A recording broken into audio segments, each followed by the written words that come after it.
Now we're going to think about how. First of all, how will it work? I love to get into the technical aspects of exactly how an idea is going to work. You've probably given this some thought already. You might have a fully written business plan, or it might be that the idea of even putting all your ideas down on paper puts the brakes on your creativity. Still, you'll have an idea about whether your plan involves just you or others, whether it's an individual or a group pursuit. Are you starting a business, an organization, a movement, or a campaign? Starting a blog or a podcast to put a voice to your position is very different to starting a charity. It's important to know how much paperwork there will be to do, rules to adhere to, boxes to tick, laws to follow. Instead of allowing this to dampen your spirits, get into action mode and make some decisions about exactly how your idea or project is going to work. You can and will change your mind about almost everything along the way, but start with a plan and an end goal, then adjust as you go. What exactly are you planning to start,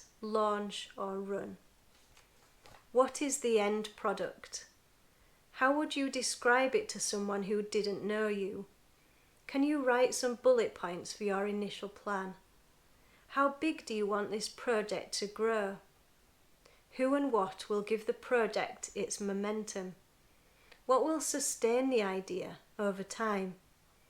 Can you free write in detail about how your plan will work? And then, how will you get started? It's time to take action. Planning our new projects is usually the most exciting part. Making them a reality in the world can mean sharing those ideas and those beliefs with others, asking for help, feeling vulnerable as you take your first steps towards a change or a result that really means a lot to you. Having a plan that you can work from can significantly help to decrease that burden that you feel. The overwhelm that comes from turning an idea that you're really passionate about into something that actually makes an impact. It can be helpful to think through who and what you have around you that you can draw on for ideas, for help, for moral support. Start with your own resources. What skills do you have? What experience do you have? How much time do you have to commit to this work? Do you have any money to invest in it? What about others around you? Think about your connections and their networks. What can they contribute? Another way to think about this is, what exactly do I need in order to make this happen? So let's try these questions. What is the first thing you need to do to get started?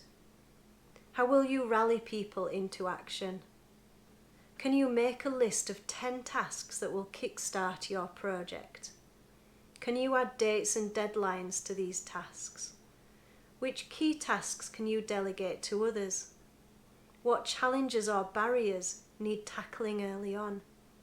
Where will you look for additional information and resources along the way?